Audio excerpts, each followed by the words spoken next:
of all, yeah, my name is Mimika Garish. I'm originally from the New York area, and I have a company called Faith Leap. So I work as a consultant. I'm also a spiritual director and a coach, and I love to create spiritual experiences for people to be able to grow in their relationship with our Lord, and then also from there helping them to understand how God has gifted them for their mission in life. And so that's why when I discovered APEST, it was life-changing for me. And a little bit of what I'd like to do is to share that with you all now too, so that you can also walk with others and help them to see the gift that APEST can be for their lives, to see how, understanding how God has uniquely wired each one for the mission that he created them for.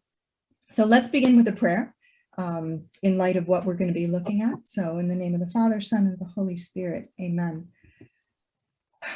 Dear Lord, as you created each one of us with unique gifts to all form part of your body, we ask you to help us to unpack this gift, unpack all of these diverse gifts that you have woven into your body, so that we can learn to work as a body, coming together, honoring the gifts of each person, and helping them to be able to step into these gifts, to find that fullness of life that you long for in them, and also to help others find the kingdom through them. Enlighten us, enlighten our minds, enlighten our hearts, and lead us ever closer to you. And we ask this all in your name. Amen. In the name of the Father, Son, and the Holy Spirit. Amen.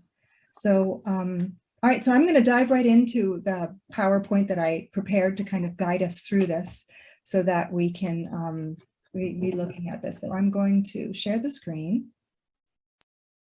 There we go. So coaching with APEST. I'm actually going to switch this over. Hold on, so that I can see. You can still see that? No. Yes. Okay, good. All right.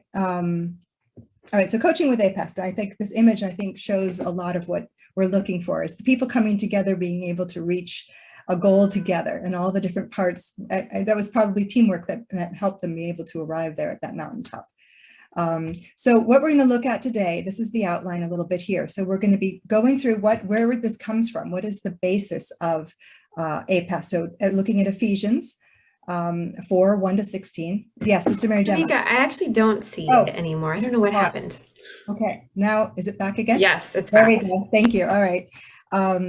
So we'll look at Ephesians first, and then we're going to define what these different roles are. So what are we talking about when we mean apostle, prophet, evangelist, shepherd, and teacher, which is what APEST stands for, each of those different gifts or types. Then we're going to look at how this looks in individuals.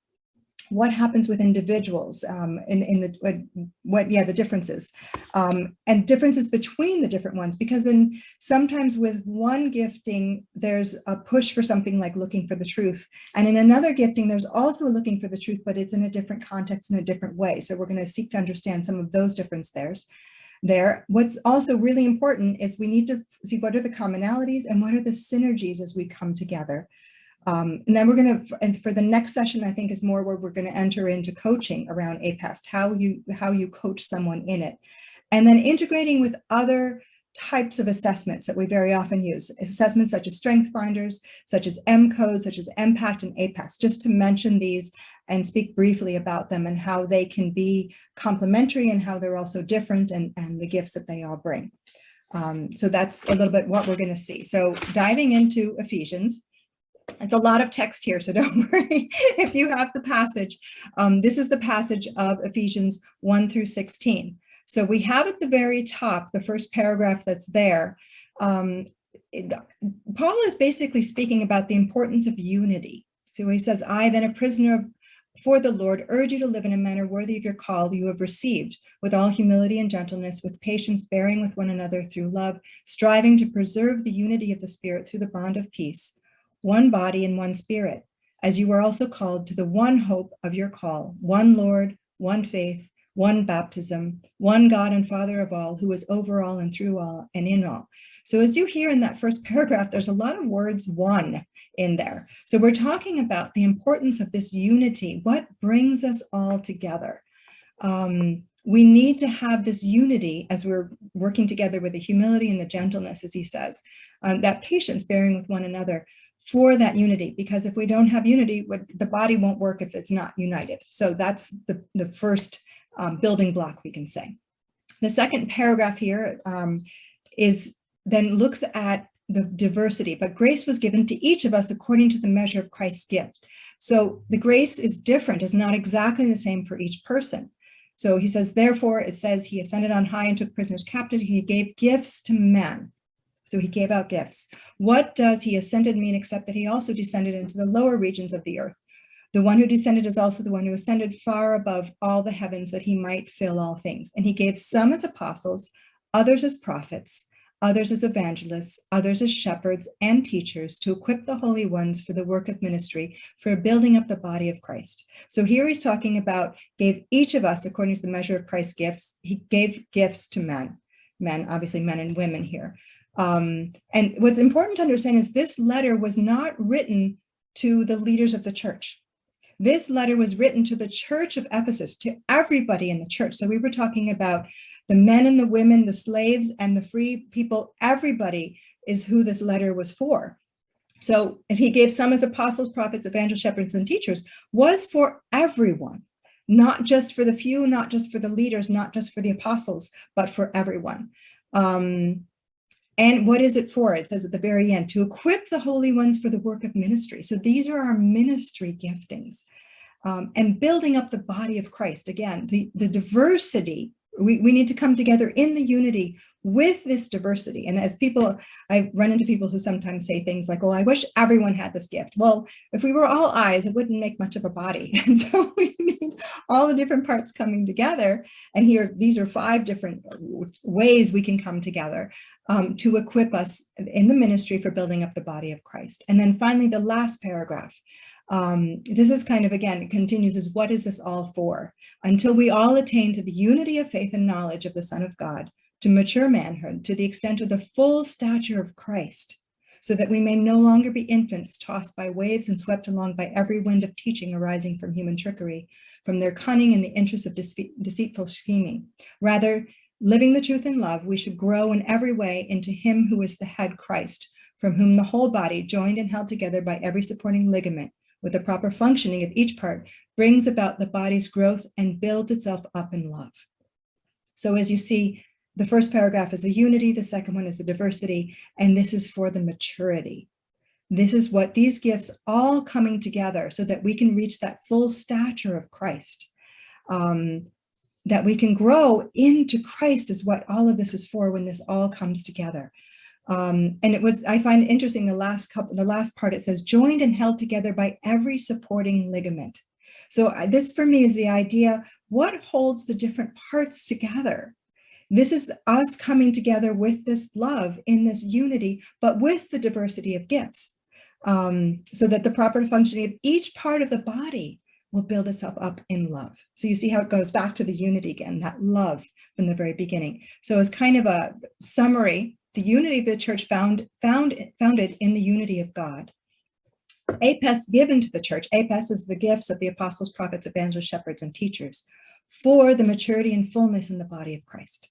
That's what this passage is all about. And again, this passage was written for the church of Ephesus, and it was written for a bunch of churches in that area. So this was really, it's one of the letters of St. Paul that speaks about ecclesiology. What is the church all about? So that's the basis that APEST was developed from. That's what it's looking for. So understanding these different gifts and seeing how they can come together, this is key for the church as we go forward. So then next, moving into the definition. So when we speak about apostle, he gave some as apostles. What are we talking about here for the apostles? The apostle is the one who was sent and extends. The word apostle means the sent one, because we talk about disciples sometimes who were like the students, the learners, and the apostles are the ones who were sent. And I find very often there's so many Catholics out there, for example, who are living their role as disciples. They're following Jesus, but they're not ready to really step out and share with other people. But there are some people who are really wired for this. This is where they find their energy. So they're concerned about how we can bring the faith out to culture, to society, and they're always thinking beyond the four walls of a parish, for example. They're kind of big picture people. Let's keep going. They tend to be strategic. They love to start new things, pioneering projects, and bringing design and systems thinking. So they're thinking the big picture. How can we organize this so that this can be scalable, so that we can bring this beyond? This is where their mind goes as they look at ideas. So they're the entrepreneurs in one sense, and we'll see there's another type that's also an entrepreneur, but in a slightly different way. They're looking at how we can look at the architecture of the organization of this group to be able to make it really work and launch and grow. Strategic thinkers and innovators. They're always looking to how we can change things, how we can make them go beyond. A few more parts to this. They love to pioneer the new and innovative mission-minded works. So they're not going to be doing what everyone's always done before. They're going to try to find new ways to do things. And so very often they may fail with some of these things, but they're going to try new things, and something's going to take one of these days. They're big picture thinkers. So they're looking at the bigger picture, not just this person standing right in front of me. And they have a sense of urgency. Like, we need to do something now. We can't wait for later. We have to move now. And they're also concerned about how we can transmit the faith from one context into another. So how we can pass the faith down to generations, how we can bring it into a different part of society, a different part of the world even. I mean, if we think about the apostles, we can think about St. Patrick going to Ireland and sharing the faith there. We can think about St. Francis Xavier going to India and then going to Japan and trying to get into China. That's the kind of apostolic, let's go out and let's bring it to a new context, maybe learning a new language or learning a new culture. That's the apostolic mindset, okay? That's the first one. Prophets. So this is the one who questions and reforms. So they're often question the status quo. They question, why do we do this way? And they're looking for ways to often change things and to reform things. They're sensitive to God. What's very often on their heart is what is on God's heart. And they feel the burdens of God very often that other people may not sense in the same way. And they sense what's important to him. They tend to be very sensitive to the values that are underneath the way that we even describe things. And how much God longs to be in relationship with people, for example, things along those lines. They tend to see the world from a different perspective. They tend to have a more right brain way of thinking. They tend to be artists. And so they bring a different perspective than many other people around them tend to have. I know my experience in the church and here in Pittsburgh, in the Diocese of Pittsburgh, there tend to be very few prophets that are around. And so when you run into one, they tend to have a very different story from the other people who are more active in the church, we can say.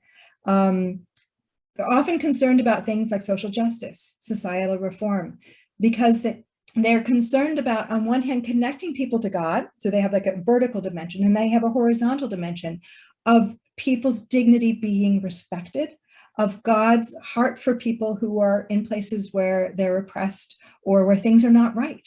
Very often they'll move into things like human trafficking because their heart is, and they're willing to step into places like that. So again, they're the questioner, they're the reformer. They often are agitator for change. Because if something's not quite right, why leave it there? So that's the prophetic. One more set of things for the prophetic. They have a sense of truth. Now they seek the truth, but they seek the truth, and we can say kind of in an incarnated way. They want to land the plane into this reality, this moment, this time. And so it's the truth in this moment, landed is how we can put it that way. Quick to recognize the gap between what is and what ought to be, because their hearts are longing for what God wants. And so they will see when there's a difference. They will catch it and sense it and be more sensitive to it than maybe many others are. And they sense God's heart for things. And finally, they also have a sense of urgency. They also feel like we need to get moving on this now rather than, oh, that's okay, we can wait for later. So that's the prophetic. All right, I don't want to overload us with information because it's quite a bit of information that we're looking at here. But you see the difference between the apostolic is the big picture and the looking out and how do we bring this beyond. And the prophetic has that horizontal and the vertical dimension of really seeking God's heart and noticing when things are off. And we can think of like Old Testament prophets. Very often they would call people out. And we can think of, Nathan with David, for example, and saying, you are the man. Or in New Testament, very often they say prophetic is more for building, strengthening, and consoling. So at times they call certain things out, but it's always, we know that the enemy condemns and God convicts. So the prophetic should be in the sense of convicting so that we can move closer to God. So that's the prophetic. Then we have the evangelist. So this is the one who recruits and gathers. So they have an attractional quality. They like people to like them. They like to gather people, be around a lot of people, get people excited by things. So they tend to be passionate communicators. They love to share stories about things. And they can share the ideas, they can share the values, and they tend to influence people. They tend to be really optimistic. So if we're looking at comparing this to StrengthsFinder, for example, they're often wooers. They often have positivity. They often have very high communication. The evangelists do. This is where this is the gift that they bring in being able to draw people in. Then they're also passionate communicators of the organizational message, and they recruit. So they're kind of the salespeople in a sense, but not sales in a manipulative way, but in an attractive way. They just love to bring people along that way. Really great storytellers, as I kind of mentioned before. And they know how to communicate the good news in joyous, infectious ways. I love it when Alan Hirsch at one point says they sneeze the movement message because they make it kind of contagious because of the way they communicate it. It makes it very, very attractive and repeatable, we can say too. Love meeting new people and wooing them into relationships. So it's gathering, bringing them in, getting them excited. So that's the evangelist. So you can see different from the apostles, different from the prophetic, if we go back to that way. The evangelists are the ones who love to be around people and love to get them excited and bring them in. Shepherd. Now, the evangelists are very focused on people, and the shepherds are too, but in a very different way, because they're seeking to protect and provide. So if we look at the shepherds in society, they're the first responders, for example, very often. So it's not just, oh, the happy little shepherd. No, they're the ones who are protecting and making sure that we're safe. They like to take care of people. So this is the caretaking of the people, not just drawing them in, but taking care once they're in. They want to make sure their needs are being met and the group stays healthy and the group can be connected with each other.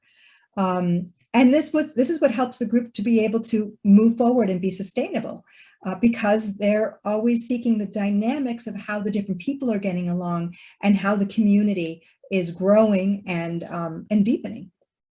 So they're the humanizer. They humanize situations. They protect the group, the dynamics of the group. They provide for the group, and they're kind of the social cement. So they keep the group together. Then we have, they notice when people are alone. They notice when people are hurting. There's these people that walk into, you think of includer, they walk into a room and they notice the ones who are not quite in the group. This is part of what their gifting is. And they love people. They love people individually and collectively, but they love to love people. That's, I think, the best way to describe who a shepherd is and how they work with others that way. And they can create safe environments for spiritual growth and discipleship. So they can welcome, once the evangelists can welcome people in, and the shepherds can help gather them and help them to be able to grow within that environment, help them to connect with the others that are there, to feel safe and feel like they belong and that they're part of a group.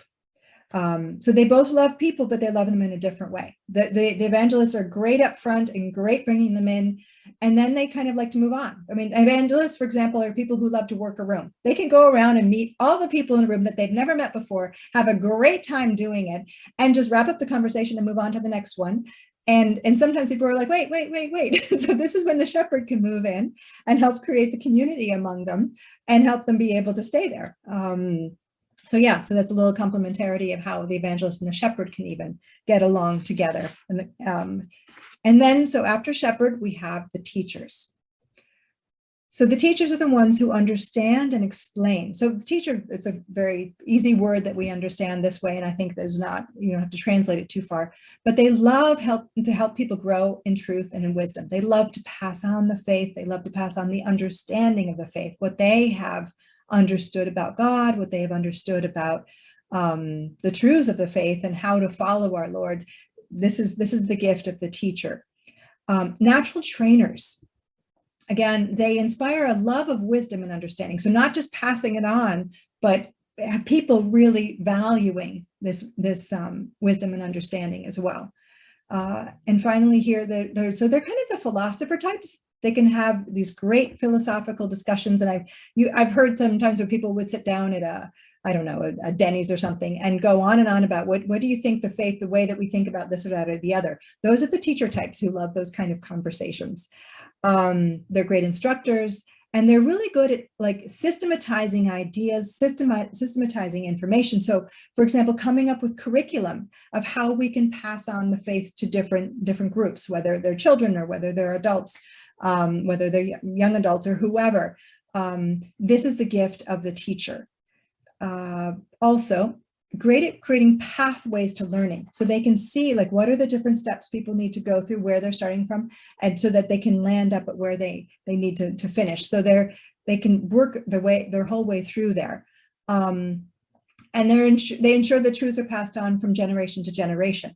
Now, generation to generation is one thing. And remember, the apostles, it's different contexts. So it's like a different culture or a completely different environment. This is making sure it's passed down from, from the parents to their children, and then when they grow up to their children type thing. So that's the teacher. Let's see.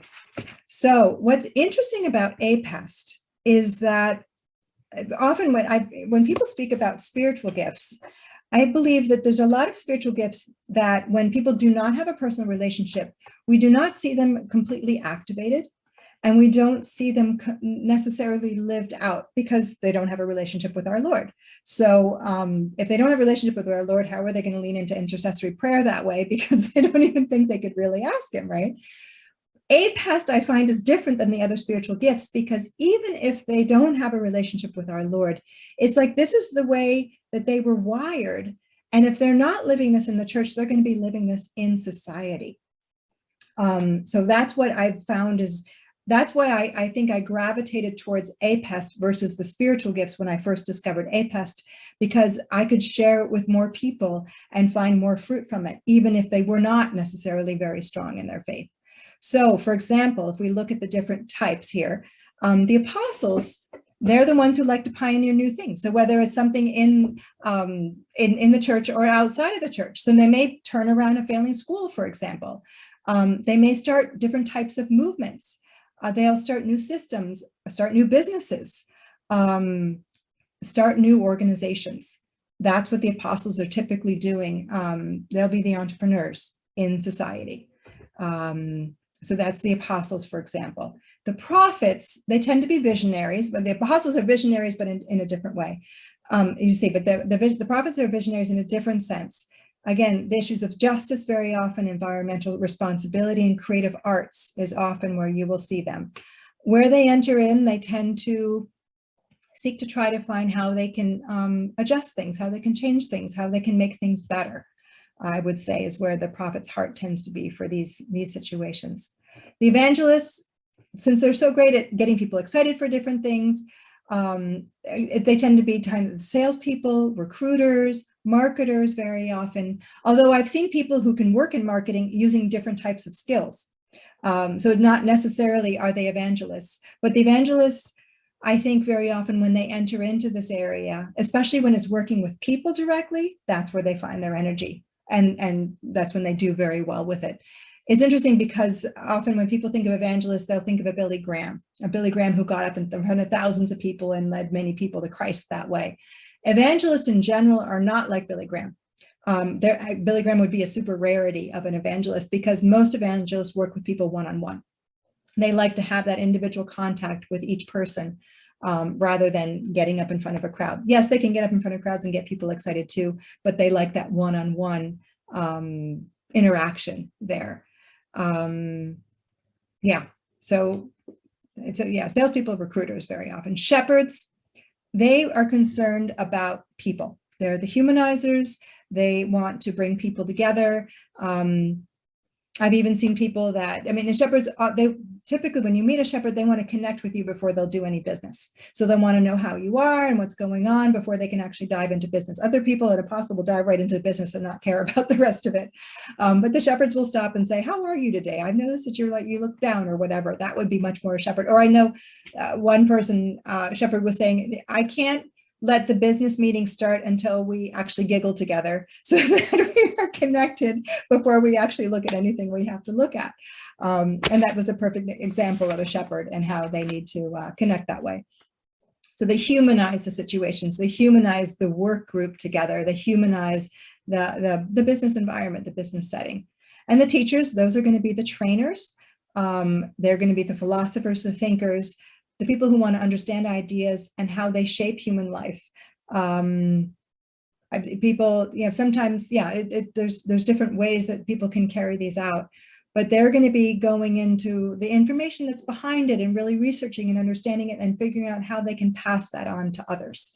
That's what's important for them. Okay, so that's through society. Any questions up to here? Okay, Shallow, welcome. Thank you for your gracious entrance since I'm so late.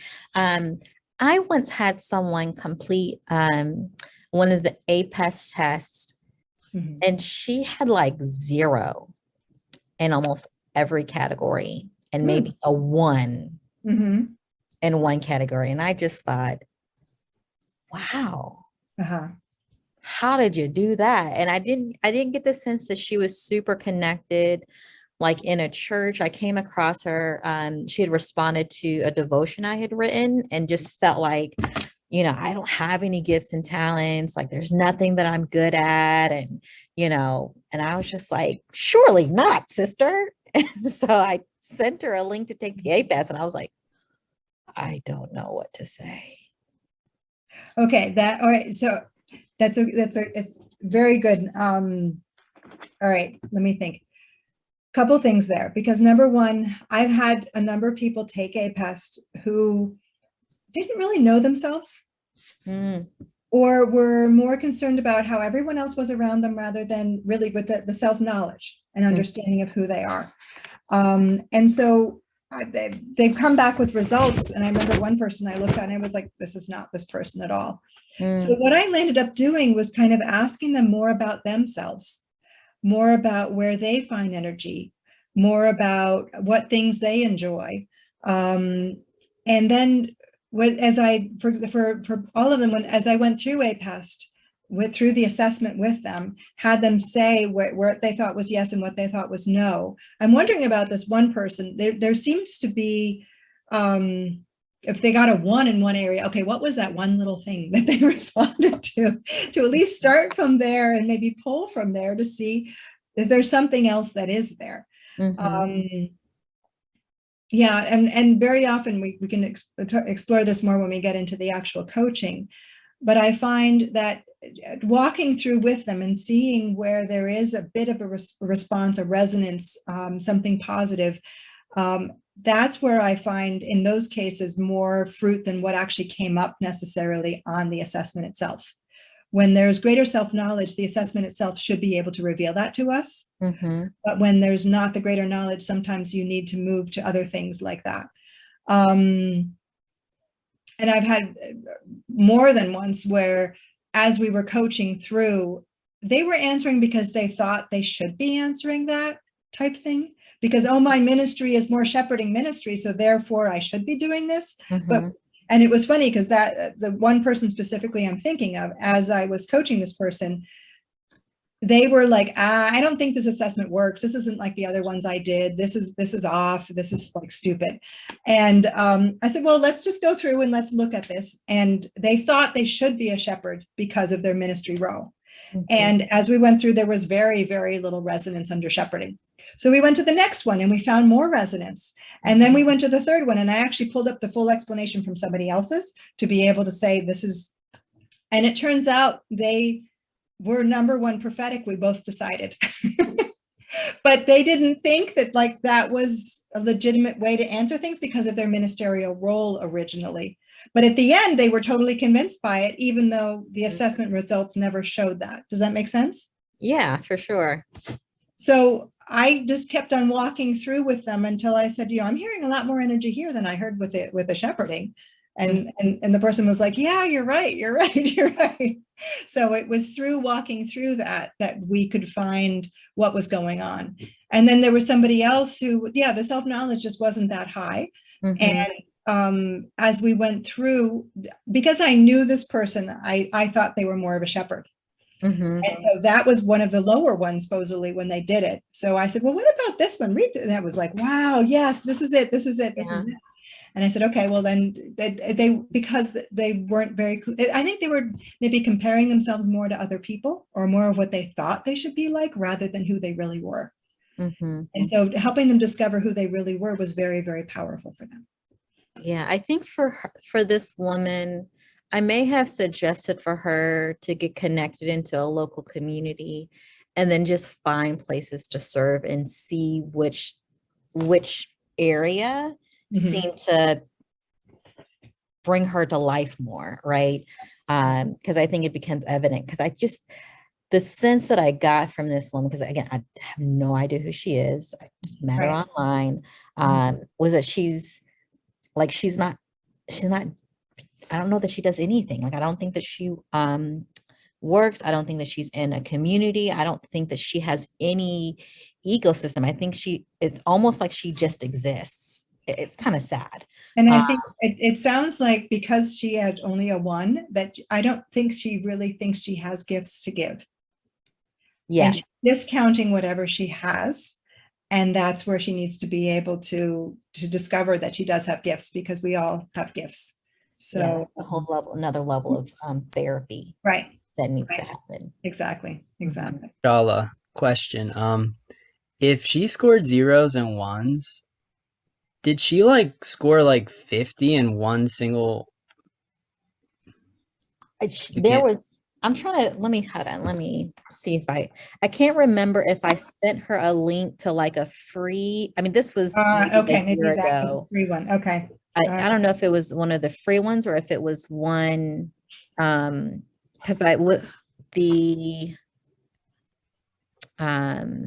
where is it? What's it called that we would use in the group? The 5. I'm trying to, there it is, sign into APEST. I'm trying to see if she filled out, because I got a collection of them. Let me see. Talk about this afterwards. Okay. Forgot this is timed. Oh, sorry, my bad. Okay, no, that's okay. And you can bring it up for the next session too, if you find more information. It's rare. I've never seen someone get such a low score on the one that we typically use, unless she just wasn't answering the questions. So that's, but I've never seen anything that low. So she may not have been answering the questions because she had no idea where to go. But I haven't seen that yet. So yeah, but that's a possibility too. Okay. All right. So then let's keep on moving through here. I'm going to move over this screen and hopefully it won't stop anything. Okay. So application to individuals. So if we're looking at individuals, I mentioned this before, Ephesians was written to everyone, not just the leaders. This is for absolutely everyone who is a member of the church. We have all received this gifting. And we've all been given the grace to represent an aspect of Christ's ministry. As we know, all the saints are different. All the saints reflect a different facet of Christ. And so the same as the APEST, we all represent a different aspect of his ministry. It's more than just a gift that's given. It's really an identity that we need to express. And here the key is the person is the gift. The person is the gift. So these are just beautiful ways. And I know for a number of people that actually just doing the APEST assessment and unpacking what that means in their life is life-changing. It's absolutely life-changing to be able to understand how to lean more into what this gift is, what their gifting is all about. So if a person struggles, here we go, Shayla, for your question. If a person struggles to identify what their gifting is, ask them where they find the energy and what problems do they see in the church. And that could have been a good one for her, Shayla, because it's outside of her in that case. What problems do you see? And then you can say, okay, where are they focusing on? What direction are they going in? What happens, though, is sometimes in certain contexts, there are a lot of people who are leaning into certain giftings. In many churches, in many Catholic churches, there's a lot of people who can move into teaching roles. And for example, teaching faith formation, or they can move into kind of shepherding roles of like small groups and things like that. But there's often not roles for the other types. And so that's where asking these kind of questions can help maybe open some of that up. They're not labels, which is one of the neatest things about this. Although I know for a lot of people that I work with who are disciples, they will come back together, they'll gather together and they'll introduce themselves saying, oh, I'm a shepherd apostle, or I'm an evangelist teacher, so they use it almost not quite like a label, but it's saying this is my style. There are actually 120 combinations that we can have here. And in those 120 combinations, everyone will live it differently. And I've seen what has been so interesting. I know there's a man who I coached who had 4 of my top 5, or I had 4 of his top 5, let's put it that way. And his number 5 was my number 6 in StrengthsFinder. And then in APEST, we were completely different. So even with similar giftings in one place, it can be completely different, the way that you use it in these different contexts. So even though there's 120 combinations, even beyond there, they're not labels. And that I find extremely enriching because I hate labels. Maybe that's just me, I don't know. So to distinguish differences here, evangelists and apostles want to reach non-Christians with the good news. They both have a longing to go out beyond the walls of the church to encounter people. Now, what happens here is that, all right, and let me also look, teachers and prophets are also passionate about the truth, for example. However, they're going to do it in different ways, and there's different motivations behind why they're doing it.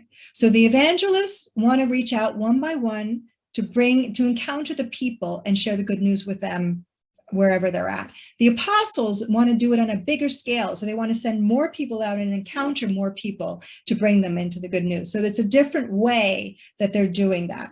Both of them are very entrepreneurial, but the apostles tend to have the bigger picture view versus the evangelists, but both of them want to start up new things to go and do that. The teachers and the prophets both love the truth. The teachers they're more the philosophers. They want to be talking about the truth, and they want to be creating the curriculum, and they want to be able to pass it on. So it's the truth for like legacy, like how can we sustain the passing on of the faith that way for the teachers. The prophets want the truth, but they want it for this situation here and now. They want to land the truth into this situation, saying we're off because of this, or we're on because of this.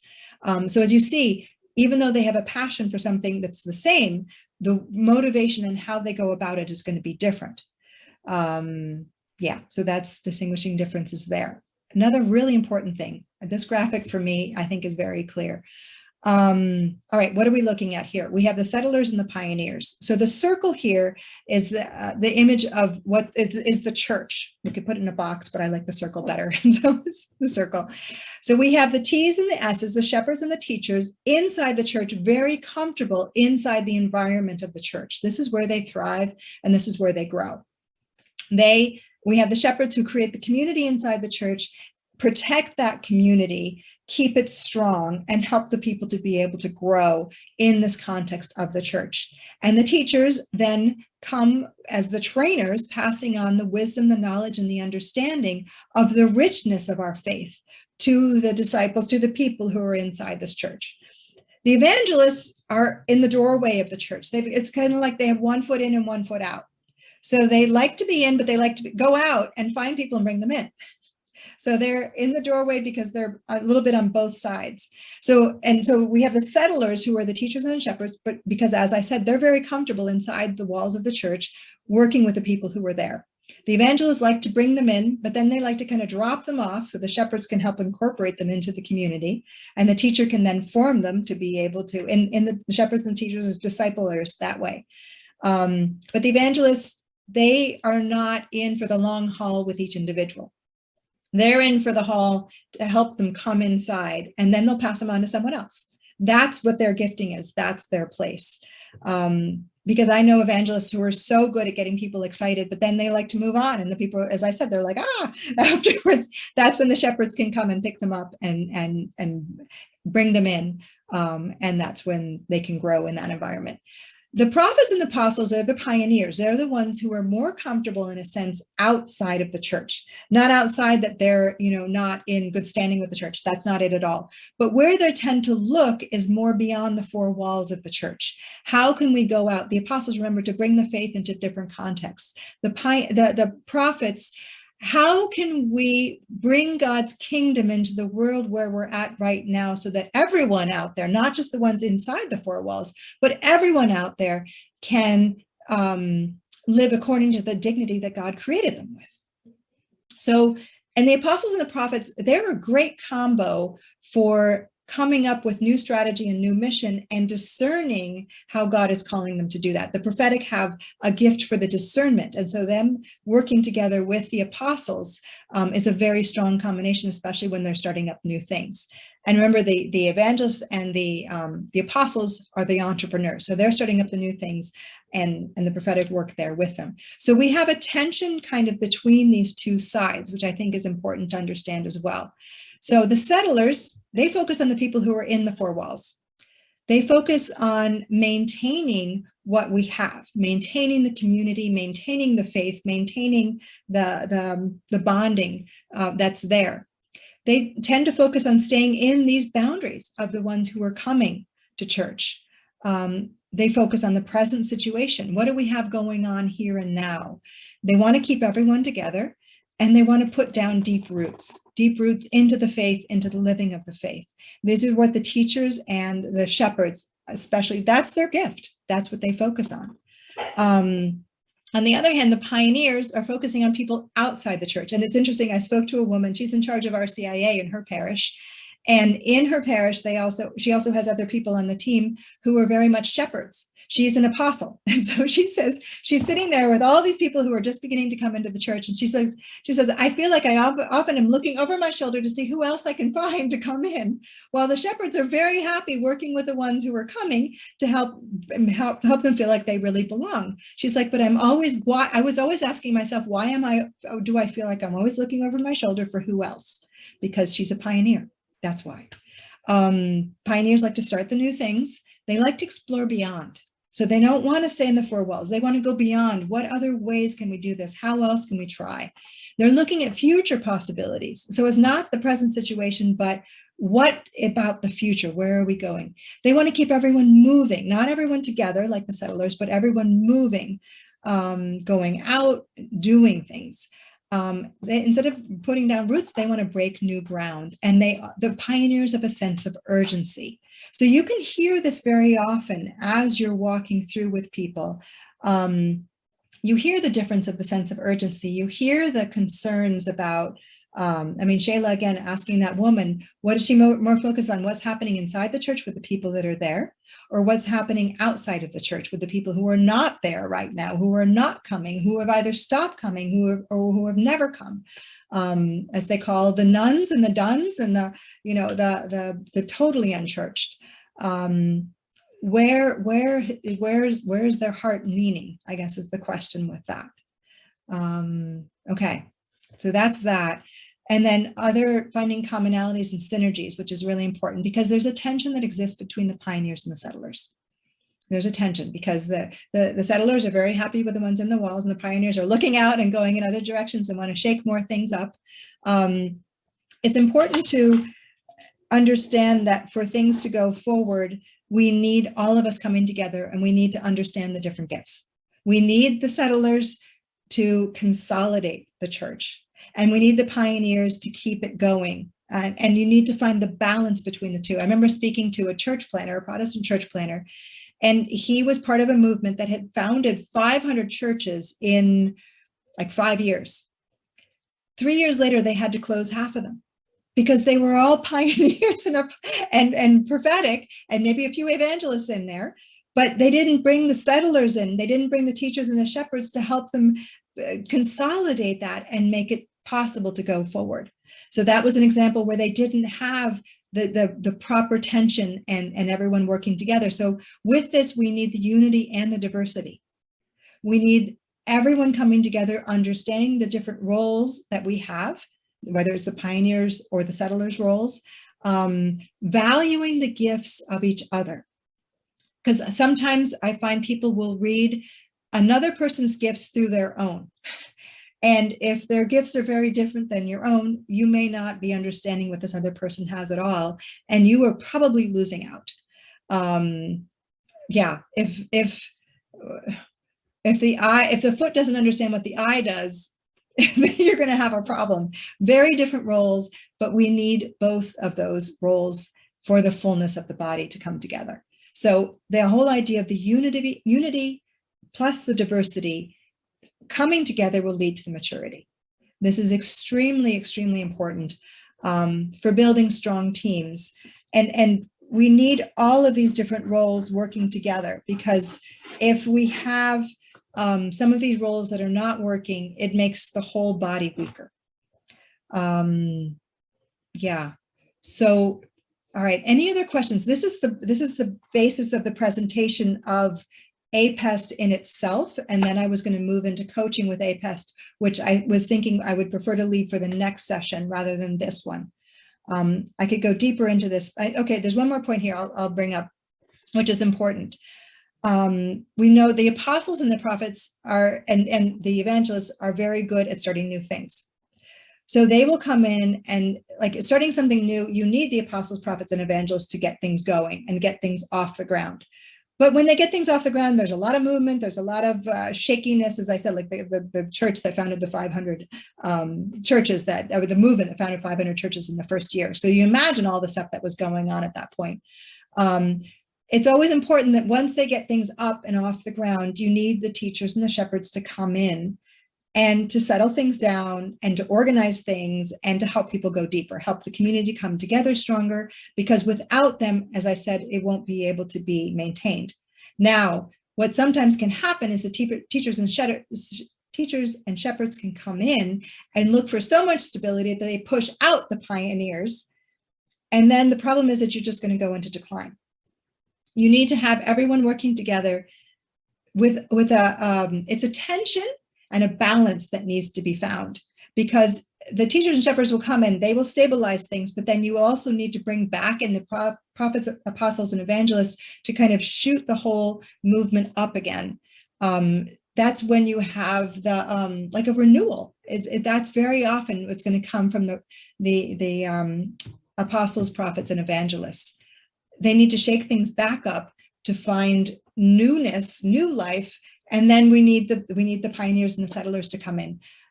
For example, I started a ministry, and I had he was an apostle teacher working with me who was great with strategy, great with vision, and great with getting the thing off the ground.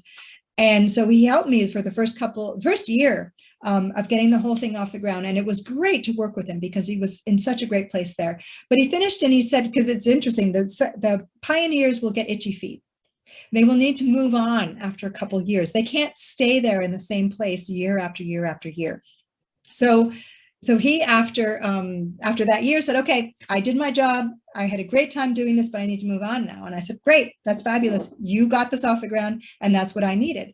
And so what was really, really neat is at that point, another man stepped in who was a shepherd, and he was the perfect person, the shepherd. And there's another man separately who was a teacher, and they were the perfect people to settle in, because then they helped me to like tie up all the loose knots and then to see how to humanize it even more.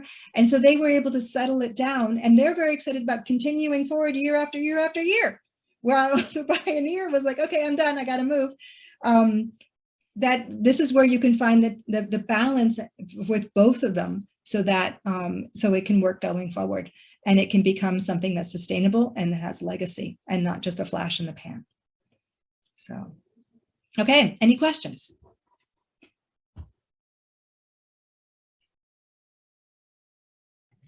So to your point about how, you know, the pioneers need to bring the renewal, right, to shake things back up.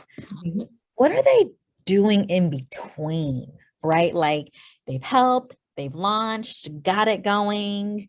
Now the settlers come in, God bless them, and they're stabilizing it down. Like, what's happening in that in between from when it starts to settle to when a renewal needs to come? Well, there can be smaller renewals and bigger renewals, right? So they're usually looking around and they're looking for something else to do. And their minds are already running in all the different directions they can go in. There's this one concept that I absolutely love that they talk about with certain churches that are very open to these kind of ideas. And they call it the sodal and the modal. The sodal are the pioneers and the prophets and the evangelists who were launching out and trying new things. But sometimes they try new things and they totally fail, right? So, okay, we tried it, but let's move on, and they try something else. But then one day they got something that works. So what they then seek to do is the modal. They seek to, how can we bring that back into the whole church? So it's not just these people on the edges who are trying the new things, but that it becomes part of the whole church because it's something that's working for everybody. So in those cases, I think they need to continue to be able to, but it's always really important that it becomes a part of everything, and they're not just on their own going off and off and off and off. What they've discovered, what works, can be reincorporated back, and that's when the shepherds and teachers need to be open to that, because sometimes they don't like change so much. They like to keep it just the way it is. But the problem is, if we keep it the way it is forever, then it very often society moves on, people move on, and then everything falls apart. So that's why we need that tension, and that balance of that unity, the diversity that will lead to that maturity. Okay, thank you. You're welcome. You're welcome.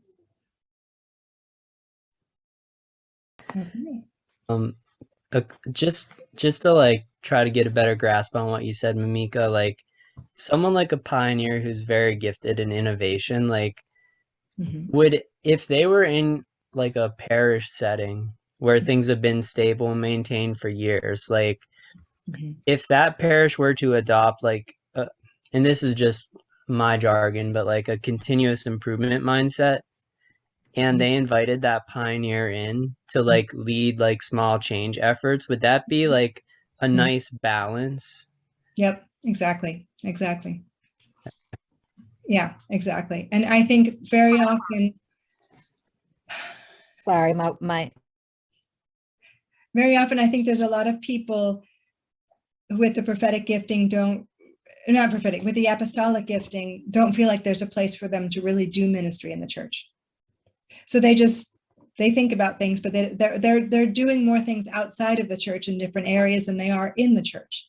And I think when they're called together and given permission to play, given permission to try things, I think sometimes there are beautiful results that can come from that. And that just them leaning into what their gifting is. When we go to Mass, because there's something really heavily on our heart, like we have mission on our heart, we live that Mass differently. When we're praying into a mission, we live that Mass differently. There's a greater sense of an urgency. There's a greater sense of, really, Lord, we need you for what's going on here. Show us where you're leading us. And that environment, just that feel changes the parish. So I think when they don't feel like they have permission to play, and then they just feel kind of, oh, okay, I've got to go to Mass now, and then I come back, and it can become very rote sometimes. But when we have, we know that when we have something that's really on our heart, if we have someone in our family who's very ill and we go to Mass, we live that Mass differently.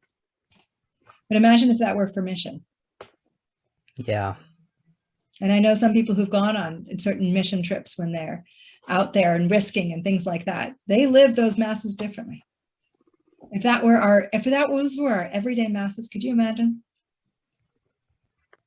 That would be beautiful. But we got to recognize people's talents and gifting and embrace their God-given identity to bring that life into the church.